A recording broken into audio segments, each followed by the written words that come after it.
Good evening. God bless you. God bless you. Welcome to Word Assembly Bible Study. Ooh, yeah. Come on, y'all. We've got a little ways to go, so I don't want to keep you because, you got things to do, huh? All right, but right now, let's study the Bible, okay? Bible study. Now, we've been in a series, I'm sure you know, that you decide what comes out of your mouth. You decide what comes out of your mouth.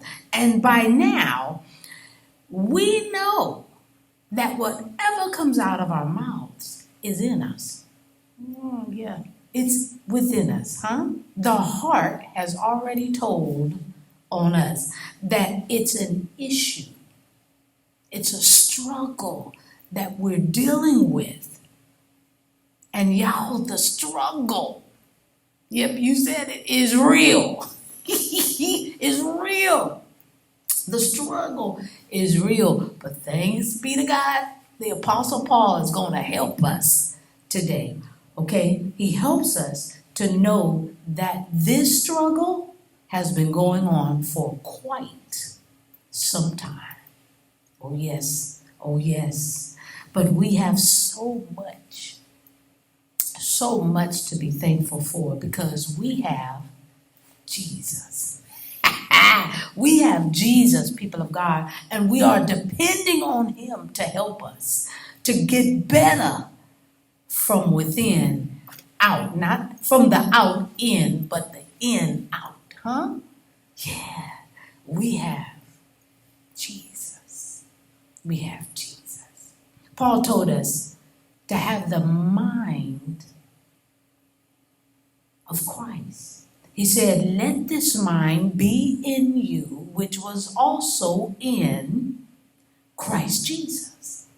And if we don't get anything else, we have to realize this.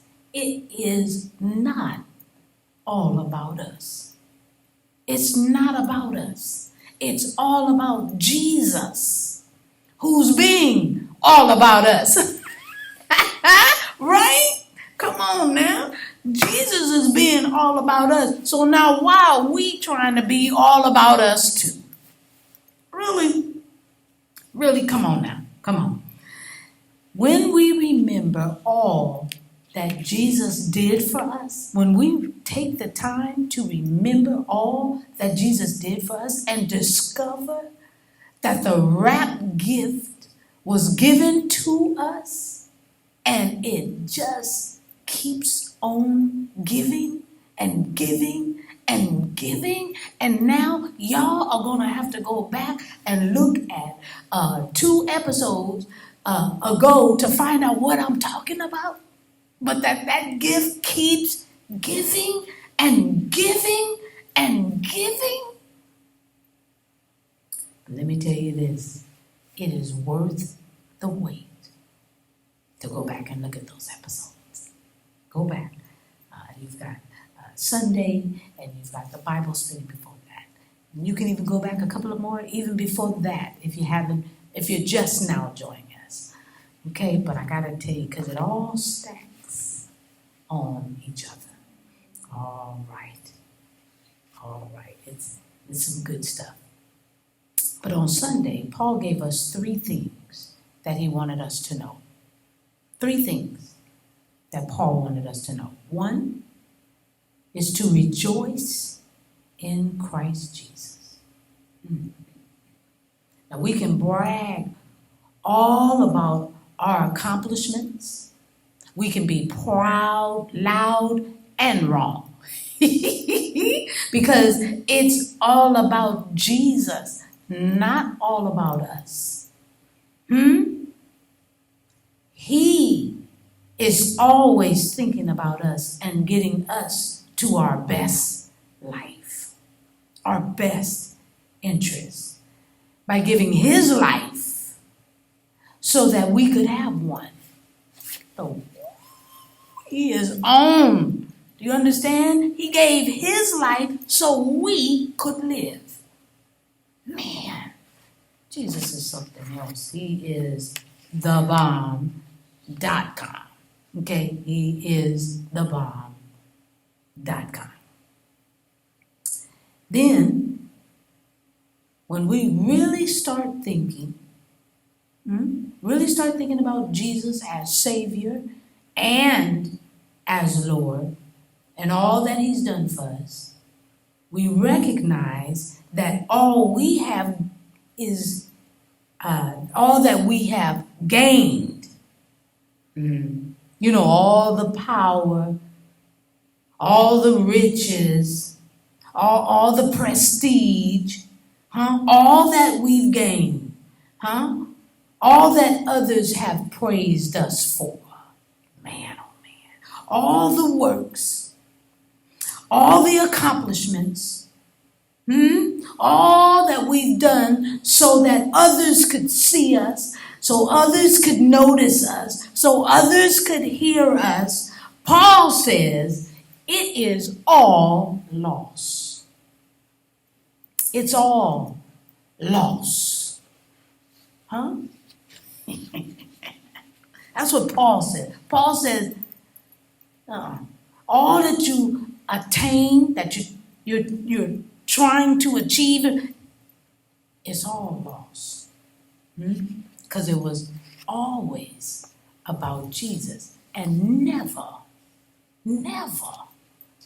about us. So the first thing is we are to rejoice in Christ Jesus. The second thing is realize that all that we thought we were doing,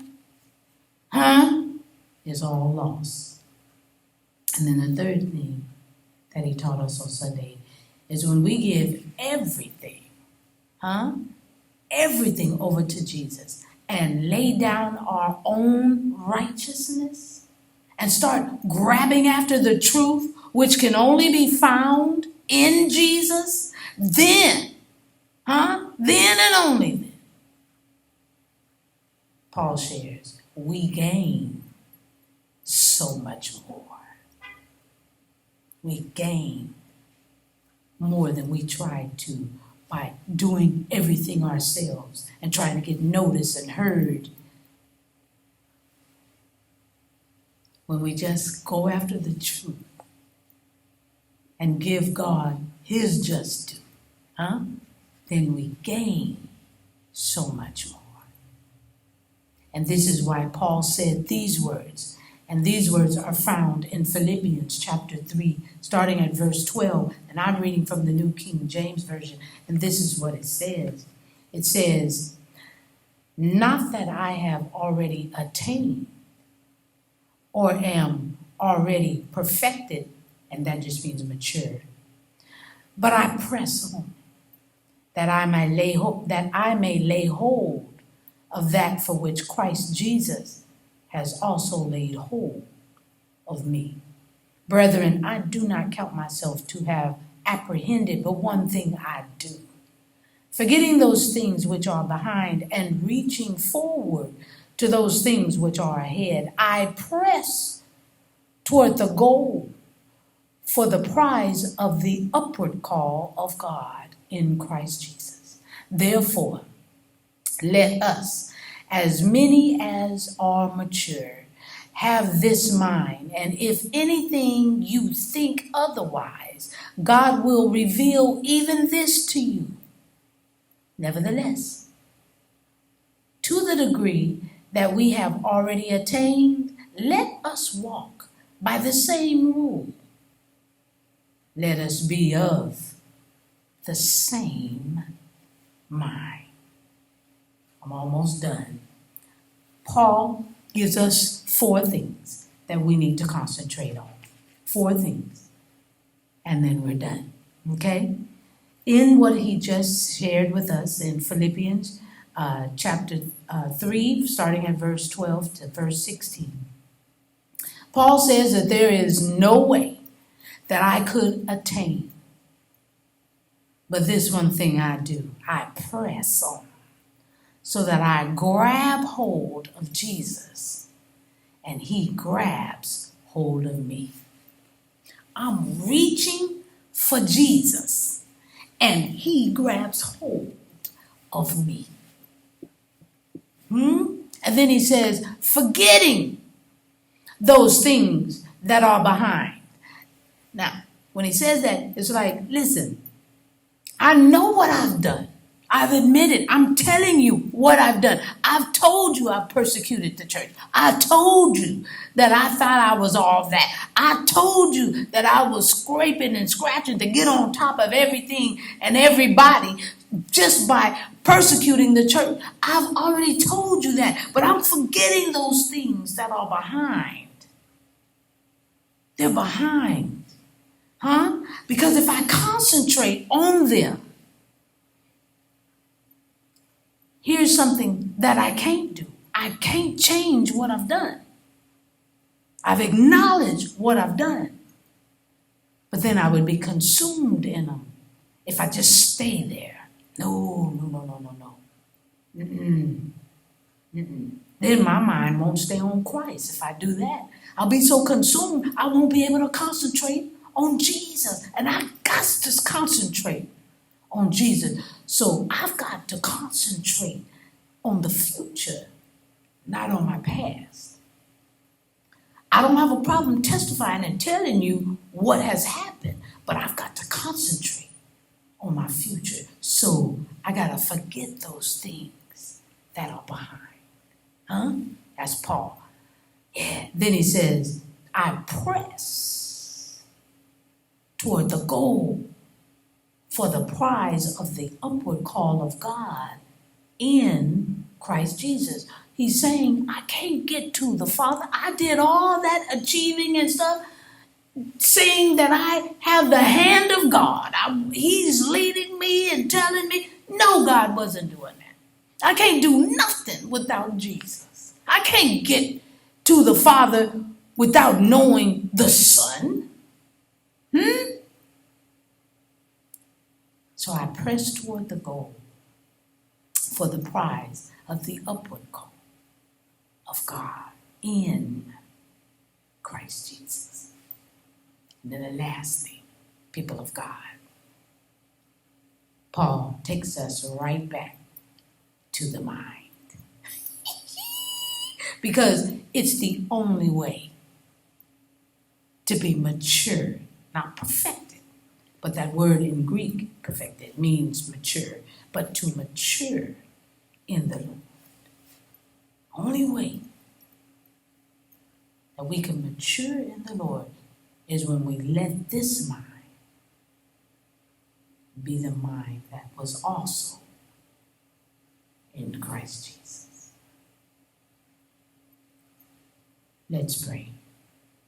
Gracious Father, we thank you for this night. We thank you for this opportunity, dear Heavenly Father, to give you glory and that we reach and press toward you, that we want to get to know you better and how to behave and control our mouths and change the heart. And all that can happen when we change the mind. So we thank you for this word. We thank you that yes, we can achieve if we believe. And the first step is to believe in you. We pray for those that don't know you as God, as Savior, as Lord. So we're praying, Father, that under the sound of my voice, they hear this prayer, change their mind so that the heart can be fixed. Recognize what they've done in the past, but look to the future, for it's all about you. In Jesus' mighty name, we pray and praise. Amen, and thank you, Jesus. And listen, if you accept Jesus Christ as your personal Lord and Savior, we congratulate you and help you, and will help you by continuing giving you word so that you can grow in the Lord. All right. I love you. How to give? Please, please, please give. We've got another giveaway coming, especially in Easter. And so we're asking you to dig deep. go the extra mile. One of the giving ways is the extra mile. But tithe offering, which is a gift, the extra mile, any way that you can. Amen. Because we've got more souls to press toward the mark of the high call. All right, I love you. And I'll see you again. Hopefully, spilling the tea at 10 tonight. But if not, then Sunday morning. I love you. God bless you.